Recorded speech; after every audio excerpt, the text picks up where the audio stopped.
மருத மரத்திலே செய்யப்பட்ட தம்பம் 23 அடி உயரமான கிலோ எடை மேலே இந்த தம்பத்துக்கு வெள்ளி செலவிடப்பட்டிருக்கிறது. ஆகவே தஞ்சாவூர் பெரிய கோவிலை கட்டிய இந்த தம்பத்தை யார் செய்தார்? அடுத்த 35 வருடங்களுக்கு இந்த திருவிழா நடக்கணும். நீங்க இந்த திருவிழா பாத்தீங்களா? 1990ஆம் ஆண்டு திருவிழா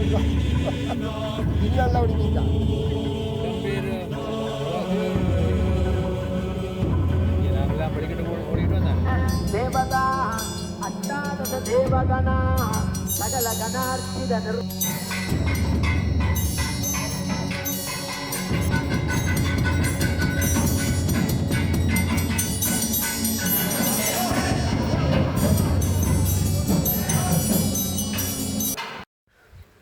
வணக்கமுறவுகளே, நான் உங்கள் நாங்கள் இப்போ அங்கே போகிறோம்டா யாழ்ப்பாணத்தில் காங்கேசந்துறை மாவட்டபுரம் கந்தசுவாமி ஆலயத்துக்கு தான் போகிறோம். ஏனெண்டா 35 ஆண்டுகளுக்கு பிறகு அந்த ஆலயத்தில் கொடியேற்ற நிகழ்வு, அதாவது வெள்ளியில் செய்யப்பட்ட கொடிமரத்தில் கொடியேற்ற நடைபெற இருக்கிறதா, அதைத்தான் நாங்கள் காணொலியாக பார்க்க போகிறோம். வாங்க வீடியோக்குள்ளே போல மறக்காமல் சப்ஸ்கிரைப் பண்ணி உங்களை ஆதரவித்தாங்க.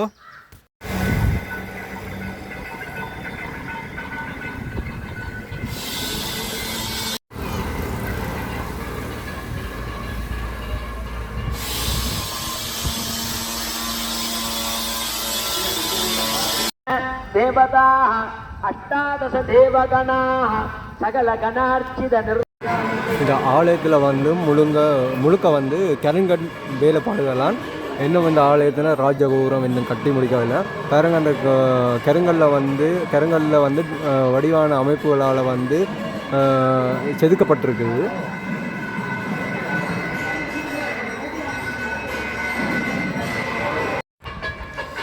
உலகம் முழுவதும் இன்று வரலாற்று சிறப்போடு இருக்கின்ற மாவட்டபுரம் கந்தசாமி ஆலயத்தினுடைய இந்த வருடாந்த கொடியேற்ற பெருவிழா இந்த 2025ஆம் ஆண்டிலே விசுவாவசு வருஷத்திலே என்ன சிறப்பு என்றால் நேயர்களே, மாவட்டபுரத்திலே வெள்ளித்தம்பத்திலே கொடியேற்றம் நடைபெற்றிருக்கிறது. மருத மரத்திலே செய்யப்பட்ட தம்பம் 23 அடி உயரமான, நான் நினைக்கிறேன் என்னுடைய இந்த நேர்முக வர்ணனையில் இந்த தம்பம் வரலாற்று சிறப்போடு இருப்பது மாவட்டபுரம் கந்தசாமி கோவில். இன்றைக்கு 35 ஆண்டுகளுக்கு முதல் இந்த ஆலயம் நாட்டிலே ஏற்பட்ட அசாதாரண அந்த சூழ்நிலையினாலே பல சேதங்களை கண்டிருந்தது. மீண்டும் மாவைக்கந்தனுடைய மகா கும்பாபிஷேக பெருவிழா அற்புதமாக இந்த ஆண்டிலே நடைபெற்றது. அது மட்டுமல்ல, இந்த கும்பாபிஷேக பெருவிழாவை மருவி ஒட்டிய ஒரு மகோற்சவ பெருவிழா 25 நாட்கள் நடைபெற இருக்கிறது. இந்த 25 நாட்கள் என்று சொன்னால் ஆடி அமாவாசையை தீர்த்தோற்சவமாக கொண்டோ இந்த 25 தினங்களும் மாவைக்கந்தனுடைய இந்த வரலாற்று பெருமைகளை பறைசாற்றுகிற மகோற்சவம். யாழ்ப்பாணத்திலே வடபுலத்திலே உலக வேட்கோட்டம் என்று வர்ணிக்கப்படுகின்ற நல்லூர் கந்தசாமி ஆலயத்திலே 25 நாள் மகோற்சவங்கள். அதே போல மாவை ஆதீனத்திலே மாவைக்கந்தனுடைய ஆலயத்திலும் 25 நாள் மகோற்சவங்கள். ஆகவே இந்த வகையிலே இந்த வடபுலத்திலே இருக்கிற 2 முருக சன்னிதானங்களிலே தான் 25 தினங்கள் உற்சவம் கொண்டாடப்படுகிறது. இணைவில் கந்தசாமி கோவில் நேயர்களை 3 ஆலயங்கள் சேர்க்கப்படுகிறது. அதே வேளையிலே மிகச் சிறப்பாக மாவைக்கந்தனுடைய ஆலயத்திலே 21 அடி உயரமான இந்த கம்பம், நீங்கள் எல்லாம் சிந்திப்பீர்கள், வெள்ளி கம்பத்தை மட்டும்தான் நாங்கள் பார்க்கிறோம். இந்த கம்பத்தினுடைய வரலாறு என்ன? வருஷம் ஆணி திங்களிலே இந்த அழகான இந்த தம்பத்திலே துவயா ஆரோகணம் கொடியேற்ற பெருவிழா, அங்கே ஏற்றி வைக்கப்பட்ட சீலை கொடித்தம்பம் பசு சிவபெருமானாக, கொடிச்சீலை பசு ஆன்மாவாக, சுற்றிய கயிறு பாசமாக காட்சி அளிக்கிறது. சைவ சித்தாந்தத்தின்படி பதி பசு பாசம் என்று சொல்லப்படுகின்ற முப்பொருள்களினுடைய உண்மைகளை விளக்கின்ற தரிசனமாக கொடியேற்றம் நடைபெற்றது. இந்த கொடியேற்ற பெருவிழாவை மாவை ஆதீனத்தினுடைய பேரரசு ஆதீனகர்த்தர் மகாராஜஸ்ரீ தூணாச்சான ரத்தின சபாபதி குருக்களையா அவர்கள் இன்றைக்கு நல்ல முகூர்த்தம் 12 மணி 6 நிமிடம் தேவேந்திர முகூர்த்தம் நெருங்கி வருகிற வேளையிலே தேவாதி தேவர்கள் பூமாரி சூரிய பூதகனின் ஆதரெல்லாம் மாவைக்கந்தனுடைய புகழ்பாட பஞ்சதுவி முழங்க பாரிலுள்ளோர் ஆட்பெரிக்க அஞ்சலிப்போர் மெசிலித்து ஆனந்த கண்ணீர் யாழ்ப்பாணம் தவிர மேற்குலக நாடுகளிலே இருப்பவர்கள் எல்லோரும் இன்றைக்கு மாவைக்கந்தனுடைய கொடியேற்ற விழாவை கண்டிருக்கிறார்கள். மாவட்டபுரத்தை சார்ந்தவர்கள் புலம்பெயர் நாடுகளிலே வாழ்ந்து கொண்டிருப்பவர்கள் America, London, Canada, Australia, France, Germany, Switzerland போன்ற பல நாடுகளில் இருப்பவர்கள் இந்த காட்சியை கண்டு புலாங்கிதமடைந்த ஒரு அற்புதமான காட்சி. அருவமும் உருவமாகி அனாதியாய் பலவாய் ஒன்றாய் பிரமமாய் நின்ற சோதி புலம்பதோர் மேனியாக கருணை கூர் முகங்களாரும் கரங்கள் 12 கொண்டு ஒரு திரு முருகன் வந்தான் உதித்தனன் உலகமுய்ய வெற்றிவேல் முருகனுக்கு அரகரோகரா.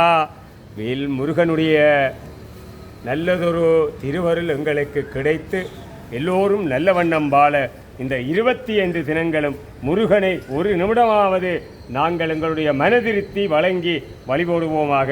நன்றி நேயர்களே. இணைந்து கொள்கிறார்கள் எம்பெருமானுடைய மெய்யடியார்களே, ஒரு பக்தி நெறியிலே ஈழத்தமிழர்களினுடைய வழிபாட்டு வாழ்வியலிலே ஒரு புதிய சகாப்தம் ஆரம்பமாகி இருக்கிறது. எத்தனையோ ஆண்டுகளெல்லாம் அடியவர்கள் கந்தனினுடைய கண்டாமணி யோசை எங்கள் காதுகளில் கேட்காதா, வாசல் கதவு திறக்காதா என்று வாழ்விலே தவம் இருந்த காலங்கள் நிறைவு பெற்று இன்றைக்கு வரலாற்று பெருமையும் அருளாட்சியும் மிக்க மாவட்டபுரம் கந்தசுவாமி ஆலயம் ஈழத்தமிழகத்தினுடைய முக்கியமான பிரதான ஆலயமாக இருக்கக்கூடிய தமிழர்தம் வாழ்விலே மிக பெரும் பண்பாடும் பாரம்பரியங்களும் மிக்க மாவட்டபுரம் கந்தனுடைய ஆலயம் இன்றைக்கு கொடியேற்ற வைபவம் கண்டிருக்கிறது. மிகப்பெரிய உன்னதமான வெளிப்பாடாக இருக்கக்கூடிய அந்த வெள்ளி ஸ்தம்பத்திலே இன்றைக்கு கந்தனுடைய கருணை கொடி ஏறி இருக்கிறதா. ஆனி மாதம் இந்த சூரியனுடைய கதிர்கள் மிக வெண்மையாக இருக்கிற போது, மிக வெப்பமாக இருக்கிற போது கந்தனுடைய மண்டபத்திலே மிக குளிர்மையானதும் செழுமையானதுமான பொழுதிலே அழகிய அற்புதமான தென்றல் காற்று அடியார்களினுடைய மேனியை தழுவ இன்றைக்கு அந்த கொடியேற்ற வைபவத்தை வெள்ளித்தம்பத்திலே கந்தன் தெள்ளிய வரங்கள் எல்லாம் அள்ளியே தருகின்ற கந்தன் இன்றைக்கு 6 முகத்தவனாக ஈசானம், தத்புஷம், அகோரம், வாமதேவம், சத்யோதாதம் என்கின்ற 5 முகங்களும், அதோமுகம் என்கின்ற 6 முகங்களும் 8 திசையும் ஈழத்தமிழகத்தை நோக்கி அருள் புரிந்திருக்கிறான் என்றால் அடியவர்களுடைய ஈழத்தமிழர்களுடைய வாழ்விலே வெள்ளி பிறந்திருக்கிறது, பரிமளிப்பு பிறந்திருக்கிறது, ஒளி பிறந்திருக்கிறது என்ற வரலாறு இன்றைக்கு ஆரம்பமாகி இருக்கிறது. அந்த வகையிலே கந்தனை நினைத்து காங்கேசந்துறை என்கின்ற துறை கண்ட கந்தன், மாவட்டபுர கந்தன் மிகப்பெரிய தமிழர்களிடம் வாழ்வியலோடு 2 கலந்திருக்கின்ற பக்தி நெறி படைத்த அற்புதமான ஆலயம் இன்றைக்கு கொடியேறி இருக்கிறது. 25 நாட்கள் மகோற்சவம் நடக்க இருக்கிறது. இந்த தரிசனங்களை எல்லாம் தரிசித்து, இந்த அற்புதம் தெய்வீக காட்சிகளை எல்லாம் தரிசித்து தமிழர்தம் ஈழத்தமிழர்தம் வாழ்வு அல்லல் களைந்து அருள் நெறி பரப்பியதாக ஆக வேண்டும் என்று கந்தனை பலவாறு பிரார்த்திக்கிறோம். நன்றி.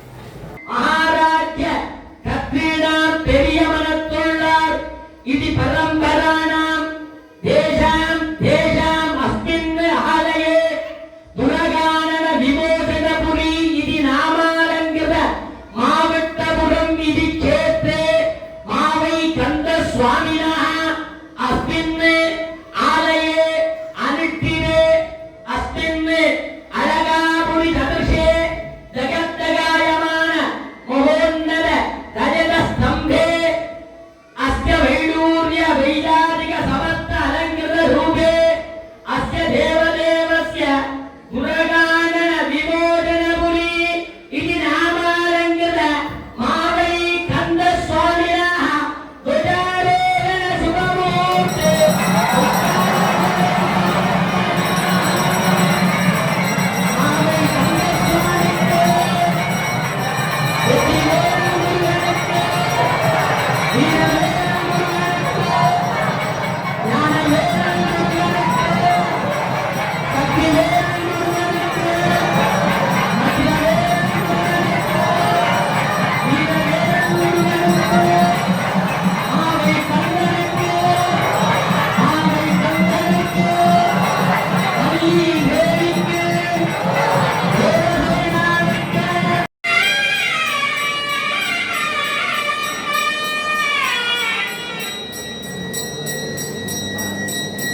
ஒன்று கீரிமுகம் பொம்பளை குதிரைமுகம் ஆம்பளை. அது பிள்ளையத்தான் கொண்டு வந்து இங்கே வச்சு இந்த கோயில் அதான் மாவியாண்டு வந்தது. கீரிமலையில் பொம்பளையை கொண்டு வச்சு தான் நாங்கள் கீரிமலை கொண்டு வந்தோம். அது மச்சானம் தான் ஐயன் கொண்டு வந்த ஐயன் வேறு மச்சானம் ஐயலை வச்சு தான் இந்தியாவில் ஒரு ஐயர் அதை அந்த கோயிலுக்கு வச்சாங்க. 35 வருடங்களுக்கு அப்புறம் இந்த திருவிழா நடக்கணும். நீங்கள் இறுதி திருவிழா பார்த்தீங்களா? 1990ஆம் ஆண்டு திருவிழா. நான் நடுவைக்கு வந்து போடுறோம் இன்னெல்லாம் பிடிச்சிச்சாங்க. இடம்பெயர் பிறகு இங்கே நாங்கள்லாம் படிக்கிட்டு ஓடிக்கிட்டு வந்தாங்க. அதுக்கப்புறம் திருவிழா ஒன்றும் இல்லை. பிறகு இந்த ஆமியார் கட்டுப்பாட்டுகள் வந்து நடந்தான் 11 பிறகு வந்த அப்புறம் ஷோ செய்து அது 25 நாள் திருவிழா நடந்தது. அது பிறகு 35 வருஷத்துக்கு பிறகு இந்த கொடியேற்ற விழா நடந்து கொண்டு இருக்குது. இன்றைக்கு கொடியேற்ற விழா அலங்கார திருவிழா நடந்தது. ஏற்றாமல் திருவிழா நடைபெறும். அலங்கார திருவிழா ஒவ்வொரு நாளும் எடுத்து நடக்கிறாங்க ஒவ்வொரு முறையும். ஏன்னா கும்பாபிஷேகம் செய்யறாக்காண்டி கோயில் கட்டி கும்பாபிஷேகம் செய்யறாக்காண்டி தான் கொடி கண்டு வெள்ளிக்கம்பம் செய்யணுமெண்டாக்காண்டி தான் இப்படி வச்சு நடத்துகிறோம். உலகளமும் செய்யறதுக்கான காரணம் வந்து நிதி பங்களிப்பு. கும்பாபிஷேகம் செய்ய வேண்டாம், கும்பாபிஷேகம் செய்யலாம். இப்போ கடைசியாக அந்த இறுதி ஆண்டு தெரியுமோ? இப்போ கும்பாசம் இப்போ 35 வருஷம் இப்போ கடைசியாக நடந்த 90 89 கொடியேற்றின காலம் இடப்பெயர்வு வந்து இடம்பெயர்ந்து போனோம் அந்த காலத்துக்கு கடைசி காலம் அது 90 கடைசியாக 35 இந்தியாவிலேருந்து பூங்கான திருவிழா திருப்பி